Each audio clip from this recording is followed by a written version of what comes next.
Warga desa Sahkuda Bayu, Kecamatan Gunung Malela, Kabupaten Simalungun, Sumatera Utara, kini dilanda kekhawatiran besar.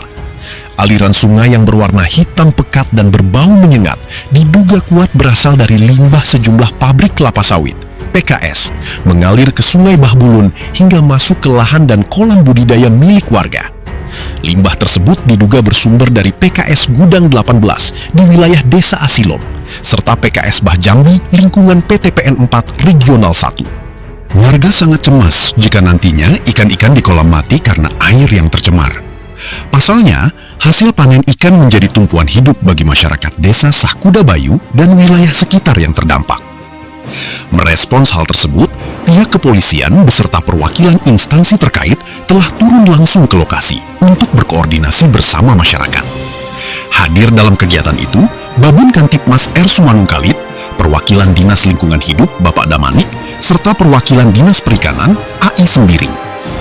Hingga saat ini, belum ada pernyataan resmi maupun wawancara langsung dari kedua perwakilan dinas. Namun, dalam rekaman video, terlihat jelas mereka sedang berdiskusi dan mendengarkan aspirasi warga di lokasi. Sanksi pidana dan denda miliaran rupiah menanti. Tindakan membuang limbah melebihi batas sehingga mencemari lingkungan jelas melanggar aturan hukum, yakni Undang-Undang Nomor 32 Tahun 2009 tentang Perlindungan dan Pengelolaan Lingkungan Hidup.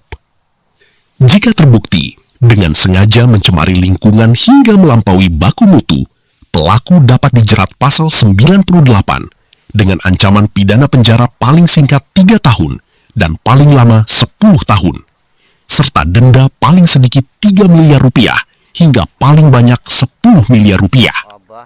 Sementara itu, jika pelanggaran terjadi karena kelalaian, berlaku pasal 100 dengan ancaman penjara paling lama 3 tahun dan denda hingga 3 miliar rupiah.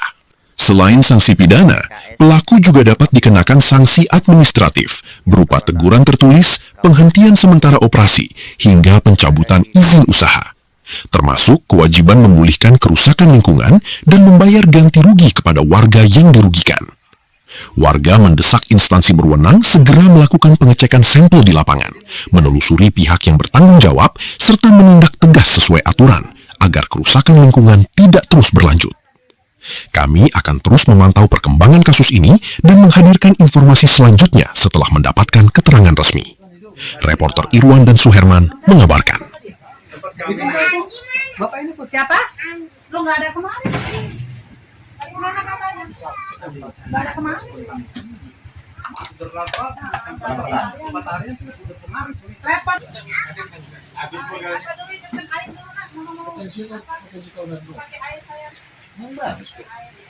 Mau dari segi apanya ya, itulah kata bapak ini tadi. Dari sana yang buang apa? Jadi itulah yang harus dicari tuh solusinya. Bagaimana kita bisa menjembatani biar bisa kumpul antara orang itu dengan masyarakat. Warning yang tak ada pemberitahuan aja orang bapak ini tahu itu sumber air berapa jam. Nah, ini sebelumnya itu tak boleh buang, walaupun sebenarnya tak boleh dibuang, bang. Artinya orang itu pun nggak. Apa pun ceritanya kalau limbah tak boleh dibuang. Jadi yang mati di sana tadi. Jam 1 malam jam 2 belum ada. Dia nengok orang dulu. Adanya 2 perusahaan ini yang limbahnya ke Sungai Bahbulun. Dia terus bang. Udah berapa banyak Pak ikan yang mati akibat limbah yang muntah ke air dan perairan masuk ke kolam ini Pak? Wah, udah banyak Pak, ini 3 ton ada Pak. 3 ton ada keluar ya Pak ya? Itu muncul limbahnya itu kapan Pak? Pas pada waktu kapan? Jam apa lah Bang, jam 5. Jam 5 pagi tadi pagi? Ya, pagi. Gitu. Apakah sering memang terjadi pembuangan limbah Pak di sekitar perairan ini? Bang. Tiap hari ada pembuangan limbah ya? Ya. Sepengetahuan Bapak, limbah yang dikeluarkan itu dari perusahaan mana Pak? Ya semua lah Bang, dua-dua itu. Oh dari 18. Gudang 18 atau PTPN 4 Bahjambi gitu? Iya. Oh, contohnya ikan-ikannya mana aja Pak yang mati Pak? Oh ini ikan yang pada mati itu semua ya Pak ya? Iya. Itu lagi Bang. Nah, Pada pematian semua bibit-bibit ini ya Pak ya? iya Bang, bibit baru. Ikan makannya kena semua Pak. Nah.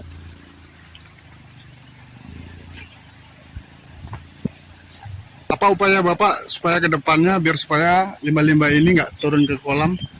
Permintaan Bapak supaya gimana?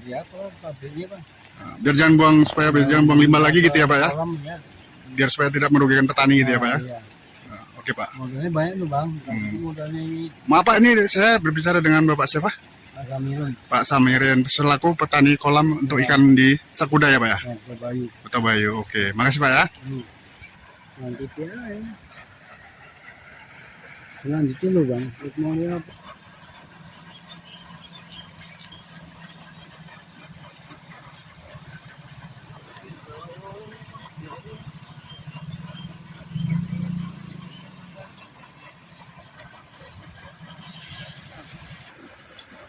Ini guys bagian ikan-ikan yang mati akibat dampak limbah yang dibuang ke sungai yang mengalir ke aliran perkolaman. Salah satu. Tanya itu dia buang limbah itu ya masih bisa kita toleran lah. Artinya ikan itu masih dia kekurangan oksigen tidak langsung mati. Tapi tadi pagi kejadian ini sudah melampaui batas. Melampaui batas Pak. Ya melampaui batas. Artinya begitu masuk limbah warnanya hitam, baunya menyengat. Jadi ikan langsung mati. Jadi kalau ikan tadi kita di sini ini ada sekitar 400 kilo yang mati. 400 kilo. Iya, 400 kilo. Jadi kita besok belum tahu lagi ceritanya bagaimana. Karena kalau ikan ini mati mendadak 400 kilo, besok belum bisa kita pastikan tidak ada yang mati. Karena memang dia biasanya itu ini dampaknya sampai 15 hari ke depan. Seperti itu.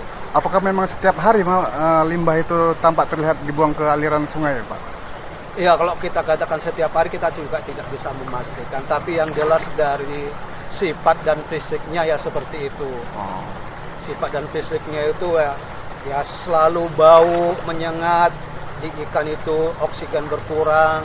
Kalau dari tampilan ya warnanya bukan sering ya, sekali-sekali mau hitam gitu.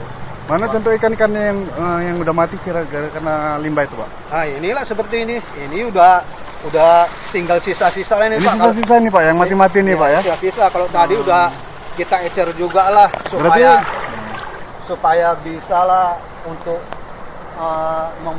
membalikkan modal sedikit-sedikit lah, jangan sampai dalam kali kita kenanya kan gitu. Berarti di perairan kolam-kolam sebelah-sebelah sana pun banyak yang mati juga itu Pak? Banyak lah Pak, ya nggak cuma saya saja. Ya, banyak semua, masyarakat yang dirugikan Pak ya? Iya, semua perkolam itu semua dirugikan Pak. Semua dirugikan.